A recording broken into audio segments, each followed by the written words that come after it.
Alors, nous allons parler de comment gagner sa vie en tant que développeur Android. Oui. Donc, vous êtes développeur Android, comment gagner sa vie? Alors, la méthode la plus simple, c'est-à-dire la plus évidente, ou je dirais, est de travailler en entreprise, c'est de se faire recruter dans une entreprise. Alors, lorsque vous vous faites recruter dans une entreprise, votre salaire dépend de votre profil. Nous avons des profils juniors, des profils expérimentés, des profils seniors. Vous voyez? Le profil junior, c'est peut-être celui qui a peut-être moins d'un an ou bien un an ou plus d'expérience en développement, qui a des notions basiques en développement d'application. Un profil expérimenté, c'est quelqu'un qui a entre 2 ans et 5 ans d'expérience en développement Android. Vous voyez? Et un profil senior, c'est quelqu'un qui a peut-être plus de 6 ans de développement. Et ces profils seniors sont, je vais dire, ils sont beaucoup plus dans les entreprises pour encadrer les moins expérimentés. Vous voyez? Ils sont beaucoup plus là comme des chefs projets, beaucoup plus là pour encadrer les moins expérimentés. Donc, votre salaire dépend de votre expérience, de vos compétences. Vous voyez? Donc, votre salaire dépend de vos années d'expérience, de votre compétence, mais également de l'entreprise. Vous voyez? Également de l'entreprise. Donc, supposons une startup qui vient de commencer, une startup qui vient de commencer, qui a des projets d'avenir et tout, qui est en train de travailler sur un certain projet, ne peut pas forcément vous payer le même salaire qu'une entreprise qui a déjà fait ses preuves, qui a déjà un grand chiffre d'affaires. Vous voyez? Donc, vous ne pouvez pas être payé au même salaire dans ces deux entreprises. Mais l'avantage peut-être de travailler dans une startup, c'est d'embrasser la vision de l'entreprise, la vision de la startup et de faire un investissement sur le long terme. C'est-à-dire, je vous dis que aujourd'hui, je ne gagne peut-être pas encore ce que je vaux, mais dans 2 ans, dans 3 ans, dans 5 ans, peut-être que je serai peut-être un actionnaire, je vais gagner plus que ce que je gagnerais même si je vais travailler dans une autre entreprise. Donc, votre salaire dans une entreprise dépend de l'entreprise, des moyens de l'entreprise, bien sûr, et de votre profil de votre profil, de vos expériences. Donc, il est important d'acquérir des notions solides en développement parce que, vous voyez, le développeur n'est pas jugé par rapport à ses diplômes. Moi, personnellement, quand je cherche, quand je reçois des gens en entretien, je ne demande pas le diplôme. Je ne demande pas tu as quel diplôme et tout. Non, je demande qu'est-ce que tu as derrière fait, quelles sont tes expériences, quelles sont tes compétences, qu'est-ce que tu sais faire. C'est pour ça, lorsque vous trouvez une telle formation, vous n'avez pas forcément besoin d'une attestation. Vous avez plutôt besoin d'avoir des compétences. Vous pouvez avoir une attestation, vous pouvez avoir un diplôme. Moi, j'ai un diplôme d'informaticien, j'ai un diplôme de programmeur. Mais j'ai d'autres personnes avec qui j'ai étudié qui ont des diplômes, mais qui ne sont pas capables de programmer, qui ne sont pas des programmeurs. Donc, en entreprise, ce qu'on cherche d'abord, c'est est-ce que vous avez les compétences? Parce qu'une entreprise ne cherche pas des développeurs à qui il va d'abord dépenser de l'argent. Une entreprise cherche des développeurs qui vont lui permettre de gagner de l'argent. Et donc, si l'entreprise gagne de l'argent, vous aussi, vous allez gagner de l'argent. Voilà. Donc, vous pouvez également travailler en tant que freelancer. Vous voyez, vous pouvez travailler en tant que freelancer, prendre des marchés de développement. Donc, vous faire connaître en tant que développeur autour de vous, parler de vous, dire que voilà, j'ai des compétences en développement. En fait, essayez de vous montrer un peu pour qu'on puisse savoir que lorsque on cherche un développeur Android, on peut se fier à vous. Maintenant, évidemment, si vous travaillez en freelance, il y a des trucs que vous ne pouvez pas faire tout seul. Généralement, les développeurs ne fonctionnent pas seuls. Et généralement, les développeurs travaillent en équipe parce qu'il y a des trucs que vous ne pouvez pas faire seul. Et même s'il y a des choses que vous pouvez faire seul, c'est-à-dire si vous avez peut-être des compétences pour couvrir tout le projet, supposons que le client demande un truc de 2 mois, de 3 mois, ou bien peut-être de 4 mois, alors que vous savez, vous êtes conscient que dans 3 mois, 4 mois, moi seul, je ne pourrais pas finir ce travail. Vous êtes obligé de faire appel à d'autres développeurs. Donc, généralement, en freelance, on travaille en équipe. On a souvent une équipe de développeurs à qui on peut faire appel, vous voyez, en fonction de la complexité du projet ou en fonction des compétences requises pour aboutir, pour avoir le projet final, pour avoir le résultat que le client désire. Alors, pour pouvoir donc définir un prix pour vos marchés, c'est-à-dire pour les marchés que vous allez recevoir, vous devez évaluer plusieurs paramètres. Tout d'abord, les fonctionnalités de l'application. Le client veut une application, oui, mais une application avec quelle fonctionnalité? Vous voyez, une application avec quelle fonctionnalité?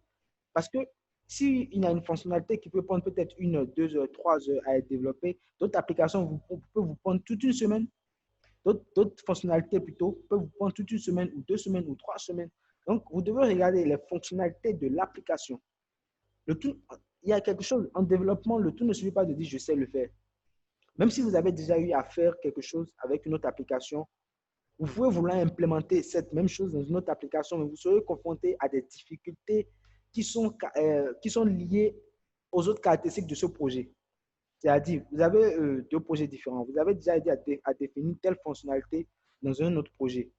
Et vous prenez un autre projet, vous vous dites que, OK, j'ai déjà eu à le faire, je pourrais facilement le faire dans ce projet. C'est peut-être vrai, mais lorsque vous allez vouloir le faire dans ce projet, vous serez confronté à des difficultés. Voyez, des difficultés liées aux autres caractéristiques de ce projet. Donc, lorsque vous prenez un marché, ne vous précipitez pas à dire je vais prendre tel prix, je vais prendre tel prix. Et après, dans le développement, pendant le développement de l'application, vous êtes confronté à certaines difficultés. Oui, vous voyez que non, je ne peux plus respecter le délai et tout. Vous devez prendre le temps de voir. OK, je veux faire l'application que le client demande doit avoir telle fonctionnalité, telle fonctionnalité, telle fonctionnalité. Vous voyez? Combien de temps va me prendre la réalisation de ces fonctionnalités, la réalisation de ces fonctionnalités de l'application? Donc, vous devez véritablement prendre le temps d'analyser les fonctionnalités que le client demande. Vous voyez? Vous devez vraiment prendre le temps d'analyser. Nous avons maintenant l'interface utilisateur et l'app design. Donc, vous devez également tenir compte des exigences du client en termes d'interface utilisateur, du design de l'application. Certains développeurs font appel à des designers. Vous voyez, ils font appel à des designers pour concevoir un prototype. Vous voyez, comme je vous l'ai expliqué plus tôt, pour concevoir un prototype de l'application. Donc, pour dessiner l'interface, tel bouton doit être de tel côté, tel côté. Donc, tout dépend de la complexité de ce que l'utilisateur veut faire. Il y a certains projets où vous pouvez voir que si vous n'êtes pas designer, vous voyez que bon, oui, personnellement, je ne suis pas designer. C'est vrai, je connais certaines règles pour pouvoir avoir de belles interfaces. Mais bon, je préfère faire appel à un designer afin d'avoir un certain rendu. Donc, vous devez prendre en compte tous ces faits-là. Est-ce que vous pouvez vous-même créer cette application, définir les interfaces, ou vous avez besoin de faire appel à un designer qui va s'occuper de définir les interfaces pour vous? Nous avons également les coûts additionnels. Les coûts additionnels, c'est peut-être par exemple la mise en ligne de l'application sur Play Store. Par exemple, en tant que développeur, pour mettre en ligne une application sur Play Store, vous devez payer 25 $. Vous ne le payez qu'une seule fois. C'est-à-dire, vous payez 25 $, vous créez un compte et vous pouvez mettre autant d'applications que vous voulez. Maintenant, si vous prenez un projet, vous avez le choix. Soit vous allez mettre en ligne le projet sur votre compte déjà que vous avez sur le Play Store, ou peut-être que l'utilisateur peut exiger d'avoir un compte qui lui est propre. Donc, vous devez analyser tous ces faits-là, les coûts additionnels, les imprévus, les frais de stockage de données. Il y a un certain nombre de frais. Donc, vous devez prendre le temps d'analyser tous ces frais, ces petits frais qui peuvent intervenir après. Nous avons maintenant également la maintenance, les mises à jour, les corrections de bugs. Parce que, bien sûr, après avoir conçu l'application, après avoir livré l'application, vous devez maintenir l'application parce qu'une application peut avoir des bugs, des problèmes. Donc, vous devez pouvoir dire au client, OK, je vais assurer la maintenance de l'application pendant 6 mois, pendant 12 mois, pendant 3 mois, gratuitement. Mais quand vous dites gratuitement, c'est peut-être que vous avez déjà pris le temps de définir ces charges dans le coût général de l'application.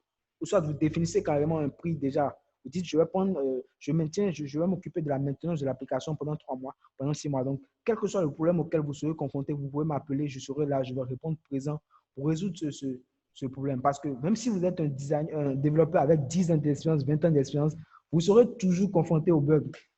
Toujours, vous pouvez avoir des années d'expérience, les bugs, les problèmes, les erreurs, vous pouvez toujours être confronté à ces problèmes. C'est pour ça, généralement, lorsqu'on conçoit des applications, on effectue des tests. On effectue des tests afin de voir est-ce qu'il y a des erreurs, des bugs et tout. Ne dites pas non, moi je suis pas développeur. Quelles que soient vos années d'expérience, vous allez commettre des erreurs. Et donc, après même avoir livré l'application, il y a des erreurs que vous n'allez pas voir. Et au fur et à mesure que l'utilisateur, que le client utilise votre application, les utilisateurs de l'application, même le client, peut être confronté à des erreurs que vous devez prendre la responsabilité de résoudre. Donc, après le temps que vous allez définir pour, bien sûr, la maintenance de l'application, supposons que vous avez dit dans le projet, je vais m'occuper de la maintenance pendant 3 mois, pendant 6 mois. Après ces 3 et 6 mois, vous devez maintenant peut-être vous entendre avec le client, peut-être pour continuer la maintenance de l'application pendant les autres années à venir. Et là encore, ça, c'est encore une autre facture. Vous voyez, ça, c'est une autre facture. Donc, vous devez tenir compte de tous ces faits pour pouvoir définir un prix pour votre application. Il ne s'agit pas de définir un prix et après, vous allez vous dire, oh, si je savais, si je savais. Non, vous définissez un prix. Vous savez que si je prends cette somme, dans 2 mois, dans 3 mois, je serai capable d'avoir le résultat. Le client ne sera satisfait. S'il faut que je fasse appel à d'autres développeurs, je fais appel à d'autres développeurs afin d'avoir le résultat. Donc, voilà. L'autre chose également, c'est que si vous avez un projet personnel, vous pouvez avoir un projet personnel, c'est-à-dire vous dites que moi j'ai envie de créer peut-être une application de musique ou bien je ne sais pas. Vous pouvez avoir un projet personnel. Et si vous avez donc un projet personnel, comment gagner de l'argent? L'une des questions que les gens posent souvent, c'est comment Facebook gagne de l'argent, comment WhatsApp gagne de l'argent, comment Instagram gagne de l'argent. Donc, si vous avez un projet personnel, vous pouvez vous poser cette question-là, comment je peux faire de l'argent avec mon projet personnel? Alors, la manière la plus évidente, c'est de rendre l'application payante. C'est-à-dire, sur Play Store, vous mettez un coût pour votre application. Mais il faut déjà vous dire que cette méthode ne marche pas beaucoup, hein, parce que l'utilisateur n'a jamais utilisé votre application. L'utilisateur n'a même pas pu tester votre application. Et vous lui demandez déjà de payer avant d'avoir accès à l'application. Donc, ça dépend vraiment. Cette méthode est beaucoup plus utilisée sur l'iPhone, pour les apps, sur l'App Store. Voyez? Mais généralement, sur Android, c'est une méthode qui ne marche pas beaucoup. C'est une méthode qui ne marche pas vraiment. Donc, généralement, ce n'est pas conseillé de vendre vos applications, de mettre ça sur Play Store et d'exiger un prix avant de pouvoir, afin que l'utilisateur puisse y accéder. Mais si vous êtes Google, si vous êtes Microsoft, voilà, vous pouvez peut-être le faire. Donc, il y a également les applications premium. Les applications premium, c'est quoi? C'est dit que l'utilisateur télécharge l'application gratuitement. L'utilisateur a accès aux fonctionnalités de l'application gratuitement. Il a accès, il peut utiliser l'application comme vous avec Facebook. Voyez? Mais peut-être qu'il y a des fonctionnalités auxquelles l'utilisateur, pour avoir accès, doit payer. Donc, vous pouvez définir un business model premium où vous dites que tu télécharges mon application gratuitement. Tu utilises les fonctionnalités, enfin, les fonctionnalités basiques, les fonctionnalités assez simples gratuitement. Mais si tu veux aller plus loin, si tu veux avoir accès à d'autres fonctionnalités, tu dois peut-être payer et souscrire un abonnement à un certain nombre de choses, un peu comme Zoom. Un peu comme Zoom. Par exemple, pour Zoom, lorsque vous venez sur Zoom, vous pouvez organiser des réunions gratuitement. Mais si vous allez dépasser la limite de 3 personnes, vous ne pouvez pas organiser des réunions de plus de 40 minutes. Supposons que vous devez organiser une réunion comme nous l'avons fait ce matin, de 3 heures, de 4 heures, de 5 heures, vous devez payer. Maintenant, lorsque vous payez, vous avez accès, vous pouvez organiser une réunion de près de 24 heures avec près de 100 personnes. Si vous voulez avoir une réunion avec 500 personnes, vous payez encore. 1000 personnes, vous payez encore. Maintenant, il y a les réunions, il y a les webinaires. Si vous voulez avoir accès aux fonctionnalités des webinaires, comme nous sommes en train de le faire maintenant, il s'agit d'un webinaire, vous devez encore payer. Vous voyez? Donc, mais généralement, Zoom vous dit c'est gratuit, vous utilisez l'application gratuitement. Mais en même temps, il vous dit, si vous voulez avoir plus, si vous voulez faire plus, vous devez payer. Donc, c'est ça le modèle freemium. Vous avez également les applications avec achat intégré. Alors, ce business model est généralement utilisé pour les jeux. Vous voyez, des jeux, c'est du genre, vous concevez un jeu, comment dire, vous dites à vos utilisateurs, tu peux jouer à mon jeu gratuitement. Mais si tu veux avoir accès peut-être comment dire, je vais dire des fonctionnalités, bien des astuces, bien des facilités, voilà, des facilités auxquelles les autres utilisateurs n'ont pas accès, tu dois payer. Donc, comme généralement dans les jeux, c'est des compétitions, les utilisateurs sont parfois prêts à payer pour avoir accès à certaines facilités afin d'aller plus vite et de dépasser les autres. Donc, c'est un modèle, un business model qui est généralement adopté pour les jeux. Nous avons également les applications gratuites avec publicité. Et c'est le business model de Instagram, de Facebook. Facebook gagne de l'argent comment? Facebook gagne de l'argent avec les publicités. Vous voyez généralement sur Facebook des posts avec sponsorisé. Vous voyez souvent sponsorisé, sponsorisé, sponsorisé. C'est comme ça que Facebook gagne de l'argent. C'est comme ça que Instagram gagne de l'argent. Bon, bien sûr, il y a d'autres manières. Ils ont d'autres manières de gagner de l'argent. Mais comment dire, la majorité de leur chiffre d'affaires, la grande majorité de leur chiffre d'affaires provient des publicités. Et presque toutes les applications fonctionnent ainsi comme ça. C'est-à-dire, vous offrez un contenu gratuit, vous offrez toutes les fonctionnalités gratuitement, mais vous vous dites aux utilisateurs, bien à d'autres clients. Si vous voulez faire de la publicité, atteindre certains clients, vous payez. Maintenant, pour faire de la publicité, vous ne pouvez pas créer une application aujourd'hui et dire que je fais de la publicité. Pour faire de la publicité dans votre application, c'est que vous avez déjà un certain nombre d'utilisateurs. Voyez, vous avez déjà un certain nombre d'utilisateurs. Vous pouvez dire à votre client, si tu payes peut-être 5 dollars, 10 dollars, 20 dollars, tu peux atteindre 10 000 personnes, 5 000 personnes, 1000 personnes. Donc, vous devez pouvoir dire au client qui veut souscrire aux publicités que moi, j'ai tel nombre de personnes. J'ai peut-être 20 000, comment dire, j'ai peut-être 20 000 utilisateurs et j'ai 5 000 utilisateurs qui se connectent chaque jour. J'ai peut-être 2 000 utilisateurs qui se connectent de 14 heures à 16 heures. Vous voyez? Donc, si tu payes la publicité chez moi, tu vas atteindre tel nombre de personnes, tel nombre de personnes, tel nombre de personnes. Vous voyez? Donc, il y a tous ces, il y a ces faits que vous voulez répondre. Si c'est que vous voulez intégrer la publicité dans votre application, vous devez prendre le temps d'offrir un bon contenu, vous voyez, de faire la publicité, d'offrir un bon contenu. Et lorsque votre application va atteindre un certain nombre d'utilisateurs, là, maintenant, vous pouvez dire, OK, je vais faire la publicité. Vous pouvez là maintenant dire que, OK, je vais intégrer la publicité à mon application. Nous avons également donc, comme je l'ai dit tout à l'heure, c'est le business model de Facebook, d'Instagram. Ceux qui se posent souvent la question, comment Facebook gagne de l'argent, comment Instagram gagne de l'argent. Généralement, c'est les publicités. C'est les publicités qui leur permettent de gagner de l'argent. Les publicités, tout simplement. Augmentez vos ventes grâce à votre application. Et l'autre chose que je vais dire également, c'est que les publicités sur Facebook sont tellement accessibles que ce business model de Facebook, avec 1 euro, 1 euro, vous pouvez atteindre 1000 personnes sur Facebook. Donc, avec 1 euro, vous pouvez faire une publicité qui atteint 1000 personnes sur Facebook. Donc, ce business model de Facebook a détruit beaucoup d'autres business, comme peut-être les publicités à la télé. Je ne dis pas que les gens ne font plus les publicités à la télévision. Je ne dis pas que les gens ne font plus les publicités dans les journaux. Mais ça a drastiquement réduit le coût, comment dire, le chiffre d'affaires de ces chaînes, des chaînes de télévision, des journaux et autres. Parce qu'avec 1 euro, vous pouvez atteindre près de 1000 personnes sur Facebook. Bon, déjà, il faut se connaître des méthodes et tout pour pouvoir bien paramétrer les publicités. Mais déjà, avec 1 euro, vous pouvez faire des publicités. Donc, si vous créez une application, c'est que vous êtes en train de dire, je concurrence Facebook, je concurrence Instagram. Donc, vous devez avoir une valeur ajoutée. Vous devez proposer quelque chose que peut-être Facebook ne propose pas afin de pouvoir amener le client à laisser Facebook ou peut-être même à investir chez Facebook et à investir chez vous pour faire de la publicité. Vous pouvez également augmenter vos ventes grâce à votre application, c'est-à-dire votre application ne génère tout simplement pas d'argent, comme WhatsApp. Comme WhatsApp. Vous vous demandez comment WhatsApp fait de l'argent? WhatsApp ne fait pas de l'argent. WhatsApp n'a pas de business model. WhatsApp ne fait pas du tout de l'argent. Mais WhatsApp appartient à Facebook. Quand les fondateurs de WhatsApp, qu'est-ce qu'ils avaient dit? Ils avaient dit que nous allons faire payer 1 dollar à chaque utilisateur. Et WhatsApp a fait de 1 milliard d'utilisateurs. Donc, 1 dollar par utilisateur, ça fait peut-être 1 milliard de chiffre d'affaires par an. 1 dollar par an, c'est ce qu'ils avaient dit. Mais bon, c'est un business model, ils en ont parlé, mais ça n'a pas vraiment été concrétisé. Maintenant, Facebook a pris WhatsApp, n'est-ce pas? WhatsApp appartient à Facebook aujourd'hui, enfin, depuis un certain temps. Et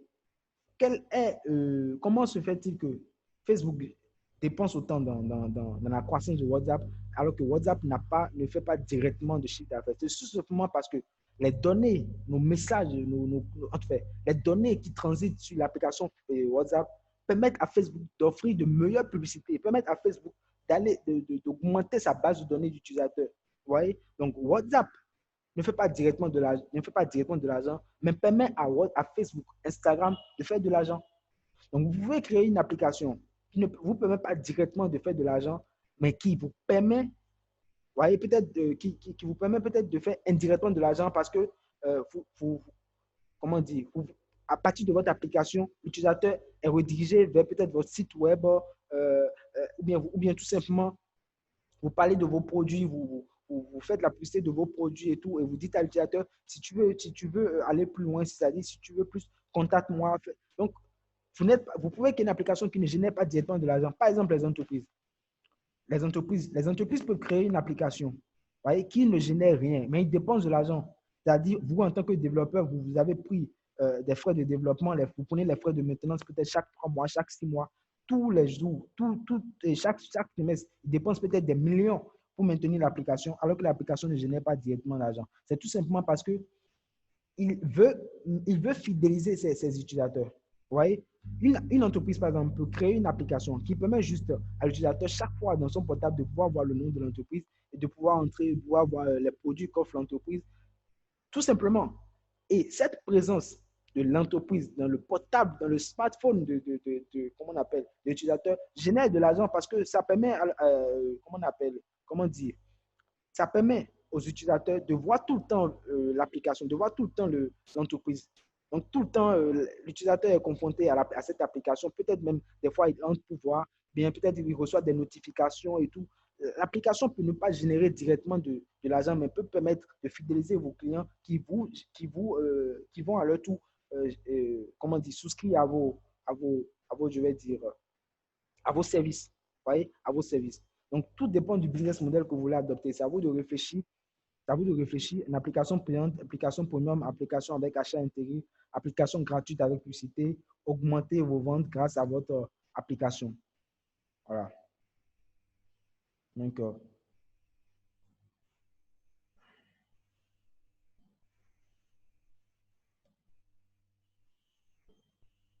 OK. Nous allons donc continuer. Nous allons. Kamal Youssif demande, j'ai raté combien de temps? Bon, je ne saurais le dire. Hein. Je ne saurais le dire. Je ne saurais le dire. Maintenant, nous avons parlé de comment gagner de l'argent, bien sûr, avec une application. Comment gagner sa vie en tant que développeur Android, je vais dire. Nous allons maintenant, avant d'aller plus loin, je vais vous présenter un produit. Je viens. Parce que nous avons développé ce matin, pour ceux qui étaient là, nous avons développé un certain nombre de notions. Nous avons parlé du design, nous avons parlé du langage Java, nous avons parlé du développement Android. Nous avons développé un certain nombre de notions. Et vous vous dites peut-être, moi, je veux aller plus loin dans ces notions. Moi, je veux en savoir plus. Je veux connaître peut-être les principes de design pour concevoir une belle interface utilisateur. Ou bien vous vous dites peut-être, moi, je veux apprendre à analyser les bases de données, à architecturer mes données, à structurer mes données. Donc, en fonction, bien sûr, de ce que vous voulez faire, nous vous proposons un cours. Je vais vous présenter le cours.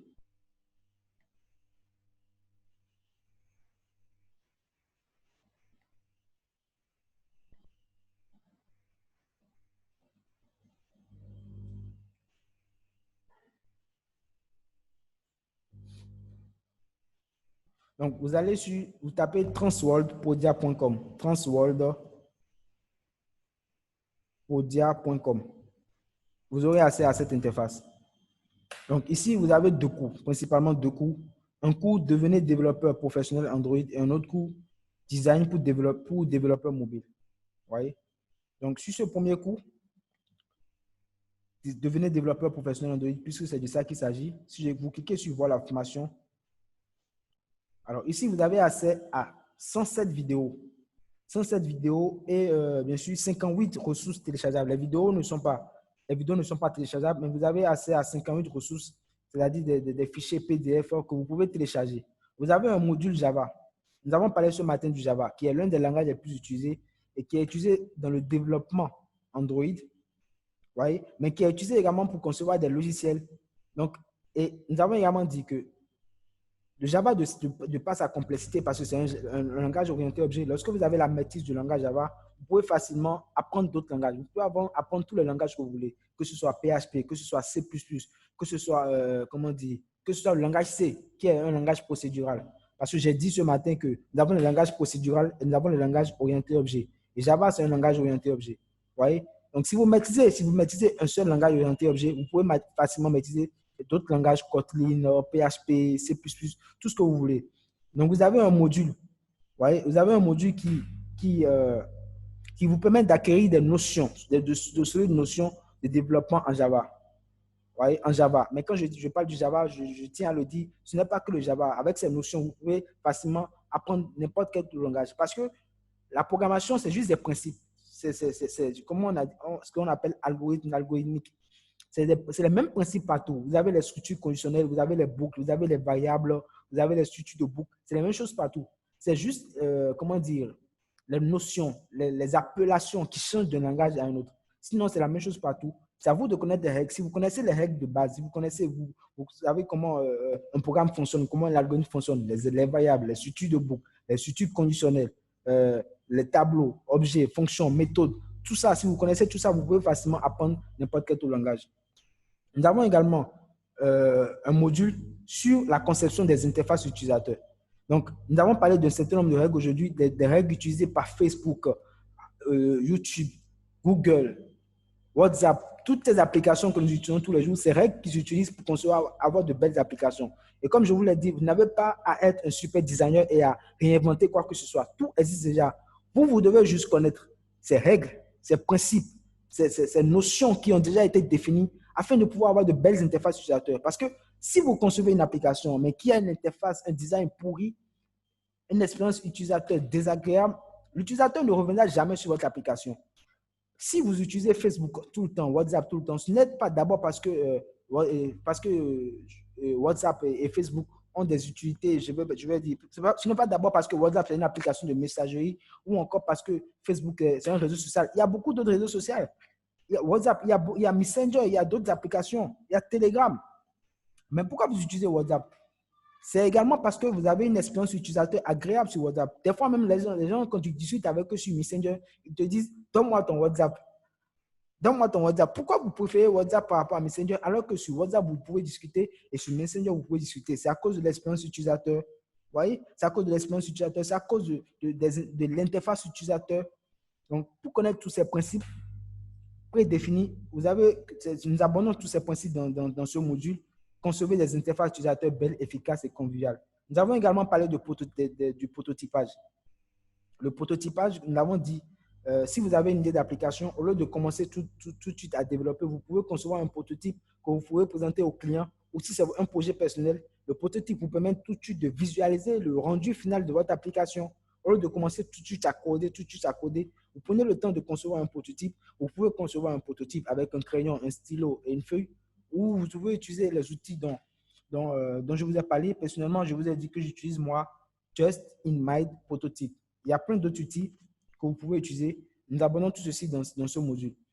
Après, nous parlons du développement Android. Vous voyez? Donc, nous avons un module, les premiers pas avec le développement Android, l'installation de Android Studio, la découverte de l'environnement Android Studio, comment configurer un émulateur. Nous allons faire tout ceci tout à l'heure. Je vais vous montrer un peu comment installer Android Studio, comment configurer un émulateur. Et nous allons créer ensemble une petite application. Vous allez voir comment ça fonctionne. Ça sera très intéressant. Donc, restez jusqu'à la fin. Nous avons également un autre module, Layout et composants UI de base. Alors, ce matin, je vous ai parlé du langage XML, qui est un langage de balisage, langage utilisé pour pouvoir définir les interfaces utilisateurs, pour pouvoir dessiner les interfaces utilisateurs d'une application. Donc, si vous prenez par exemple WhatsApp, vous voyez comment dire, dans WhatsApp, le composant qui vous permet de voir votre nom. Par exemple, vous voyez Gaël Menou, ou bien le composant qui permet de voir le nom de celui avec qui vous discutez, c'est un test view. Le composant qui vous permet d'écrire du message, le message que vous envoyez, c'est un edit test. Vous voyez? Donc, il y a différents composants. Quels sont ces composants? Comment les utiliser? Comment les améliorer?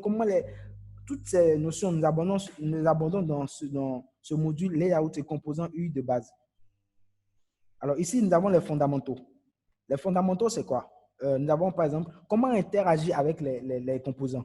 Par exemple, sur WhatsApp, si je clique sur une discussion, quand vous cliquez sur une discussion, vous voyez une autre activité, vous voyez un autre écran. Donc, comment faire ces navigations entre écrans? Comment effectuer ces navigations entre écrans? Comment effectuer, par exemple, quand l'utilisateur clique sur un tel bouton, vous voulez que telle ou telle chose s'effectue. Comment implémenter tout cela? Nous développons tout ceci dans le module fondamentaux, navigation entre les activités, cycle de vie d'une activité. Parce que oui, les activités les applications contiennent des activités qui ont des cycles de vie. Vous voyez, parce que par exemple, lorsque vous avez votre application, vous cliquez sur le bouton Home. Lorsque vous cliquez sur le bouton Home, vous allez vers notre application. Lorsque vous remenez à votre application, vous retrouvez votre interface utilisateur, n'est-ce pas? Si vous avez, par exemple, si par exemple vous étiez sur Facebook, vous étiez sur WhatsApp, dans une certaine discussion, lorsque vous cliquez sur le bouton Chrome de votre Android, vous allez vers notre application, vous revenez, vous retrouvez encore à la discussion où vous êtes, c'est-à-dire à l'interface que vous avez laissée en quittant WhatsApp. Donc, comment cela se fait? Parce que ça ne se fait pas au hasard. Hein. Vous devez connaître le cycle de vie d'une activité, connaître comment une activité fonctionne, comment comment l'application fonctionne, qu'est-ce que je dois implémenter pour que l'utilisateur, lorsqu'il quitte mon application, en appuyant par exemple le bouton Chrome, qu'il revienne retrouver encore l'interface utilisateur qu'il a laissée. Donc, nous parlons de tout ça dans les fondamentaux. Alors, après les fondamentaux, nous avons, dans les fondamentaux, nous avons abordé les toolbars, progress bar, certaines choses. Nous avons les notions avancées. Dans les notions avancées, nous avons parlé des fragments, des permissions. Les permissions, c'est par exemple quoi? Vous voyez WhatsApp, ou bien encore, disons WhatsApp. Vous envoyez des messages, vous envoyez des images avec WhatsApp, n'est-ce pas? Vous faites des audios. WhatsApp enregistre des images dans votre application. WhatsApp, comment dire, exporte vos contacts. Voyez, quand vous avez accès à WhatsApp, vous avez vos contacts, les contacts de votre téléphone. Dans votre WhatsApp, vous retrouvez les contacts de votre téléphone qui ont WhatsApp. Voyez, pour pouvoir utiliser toutes ces fonctionnalités basiques de votre application, la caméra, le micro, l'accès au stockage, l'enregistrement des images dans votre téléphone, l'accès au contact, il faut des permissions. Donc, vous devez demander la permission à l'utilisateur avant de pouvoir accéder à ces données. Donc, comment le faire? Comment demander la permission pour accéder au micro, pour accéder à la caméra, pour accéder à la connexion Internet, pour accéder au contact? Nous abordons toutes ces notions dans les notions avancées. Nous avons également les recycle view. Les recycle view, c'est quoi? Lorsque vous prenez bien sûr, l'application WhatsApp, vous voyez, souvent vous défilez, vous voyez les discussions, les discuter avec telle personne. Qu'est-ce qui permet, quel est le composant utilisé pour avoir cette discussion, cette liste de discussion? C'est le recycle view. On parle de recycle view. Alors, comment utiliser recycle view? Comment implémenter recycle view? Comment, lorsque vous cliquez, par exemple, comme vous faites sur WhatsApp, quand vous cliquez sur une discussion, vous avez accès à une autre interface. Comment tout ceci s'effectue? Comment le recycle view s'effectue? Comment vous pouvez vous aussi concevoir une application comme WhatsApp ou bien même Facebook? Vous voyez le fil d'actualité, votre fil d'actualité sur Facebook. Vous voyez telle personne a partagé tel profil, Gaël Menou a partagé tel écrit. Ça, c'est un recycle view. Lorsque vous allez sur Facebook, votre fil d'actualité a été conçu avec un recycle view. Lorsque vous allez sur Instagram, votre fil d'actualité a été conçu avec un recycle view. Donc, comment mettre en place un recycle view? Nous abordons tout ceci dans les fondamentaux, dans les notions avancées. Alors, ici, nous avons des astuces. Comment détecter et corriger les erreurs? Parce que, comme je vous l'ai dit, même si vous avez 20 ans d'expérience en développement, vous allez forcément faire des erreurs. Mais maintenant, vous pouvez passer sur une seule erreur, vous pouvez passer 2 jours, 1 semaine, 2 semaines. Vous voyez, à chercher l'erreur, où se trouve l'erreur, qu'est-ce que j'ai mal fait.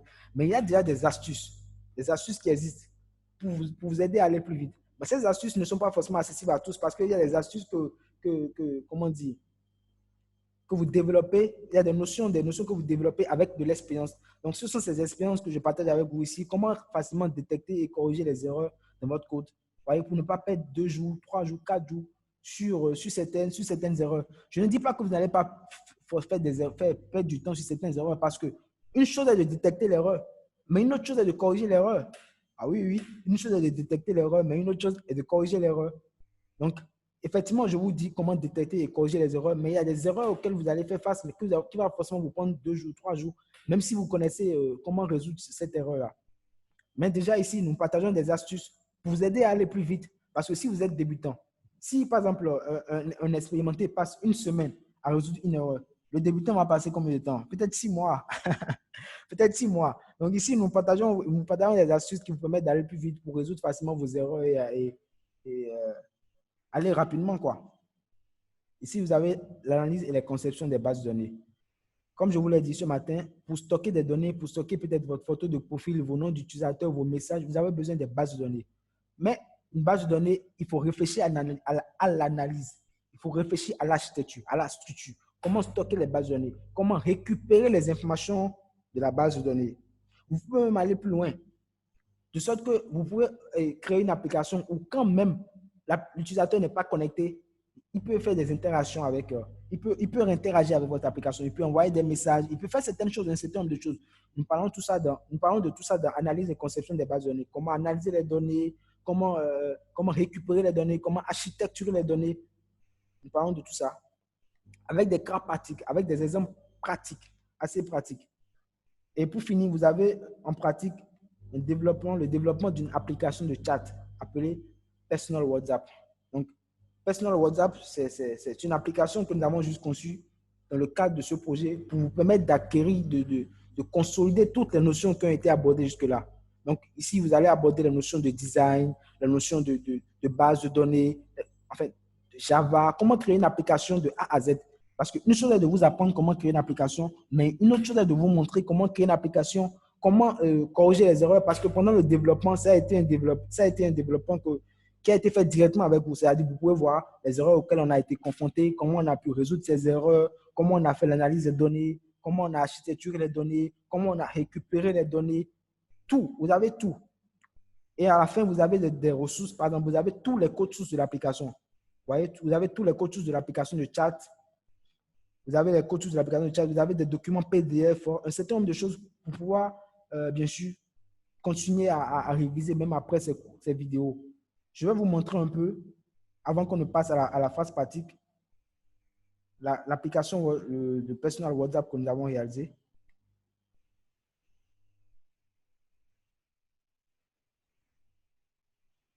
Donc voilà.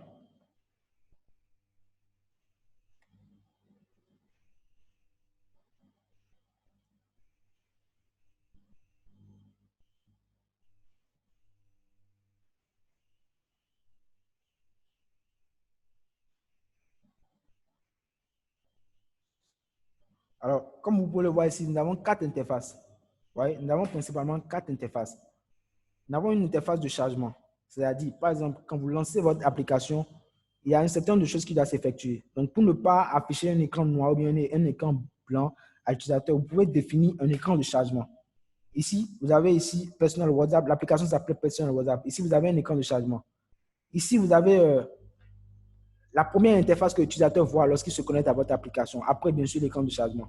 Donc ici, l'utilisateur peut se connecter. Ce que j'ai oublié de dire, c'est que dans les cours également, vous avez un cours, vous avez des notions. Dans l'application, bien sûr, on vous apprend comment créer, comment intégrer un système d'authentification à votre application. Par exemple, vous voulez que sur votre application, on puisse se connecter avec Facebook. Parce que l'autre chose également, c'est quoi? Si vous créez votre application, vous pouvez demander à l'utilisateur de remplir son email, son mot de passe et tout ça. Mais tous les utilisateurs n'aiment pas. Personnellement, moi, je n'aime pas toujours passer mon temps à mettre email, mot de passe, tout ça, tout ça. Donc, vous pouvez par exemple utiliser une authentification avec Google, une authentification avec Facebook pour pouvoir permettre à l'utilisateur d'aller vite. Donc, pour ne pas le perdre du temps avec les mots de passe et tout ça. Parce que, surtout lorsque l'utilisateur télécharge pour la première fois votre application, il y a des utilisateurs qui désinstallent automatiquement une application tout simplement parce qu'ils ne sont pas assez patients. Supposons que l'application nous demande de remplir son nom, son prénom, son email, son mot de passe. Ils trouvent que ça, c'est déjà assez long. Et ils désinstallent tout de suite l'application. Donc, votre but en tant que développeur, c'est de pouvoir permettre à l'utilisateur d'accéder le plus rapidement possible à votre application. Le plus rapidement possible à votre application. Vous voyez, le plus rapidement possible. Donc, c'est là qu'intervient ces notions de connexion avec Google, de connexion avec Facebook. Donc, ici, dans l'application, nous avons intégré l'authentification avec Google. Comment ça se passe? En même temps, on vous a montré comment vous pouvez le faire avec Facebook parce que c'est le même principe. Hein, c'est le même principe Facebook, GitHub. Ou encore, si vous voulez, vous pouvez faire une intégration comme WhatsApp avec le numéro de téléphone de l'utilisateur. Vous demandez à l'utilisateur de renseigner un numéro, vous lui envoyez un SMS, un code, et il doit renseigner maintenant le code de votre application. Donc, nous avons parlé de toutes ces notions dans l'application. Ici, vous avez, c'est-à-dire sur la troisième interface, vous avez une discussion comme dans un groupe WhatsApp. Si vous avez remarqué, nous avons utilisé les couleurs de WhatsApp. Nous avons utilisé les couleurs de WhatsApp. Donc, vous avez une discussion, un peu comme les groupes WhatsApp. Donc, ici, si vous avez 10 utilisateurs, les 10 utilisateurs peuvent tous discuter dans l'application. Et on pourra les reconnaître avec leur photo de profil. Donc, vous pouvez envoyer des messages de manière instantanée. Je dis bien de manière instantanée, en temps réel, c'est-à-dire lorsque vous envoyez votre application, lorsque vous envoyez votre message, l'utilisateur reçoit automatiquement votre message. Pourquoi je mets l'accent sur en temps réel? Parce que ce n'est pas toujours évident de concevoir une application en temps réel. Il se peut que vous concevez une application où lorsque l'utilisateur envoie un message, l'autre a besoin d'actualiser, de sortir de votre application, de revenir avant de voir le message. Donc ici, nous avons implémenté l'envoi de messages en temps réel, comme dans WhatsApp, comme dans Facebook, dans Messenger et autres.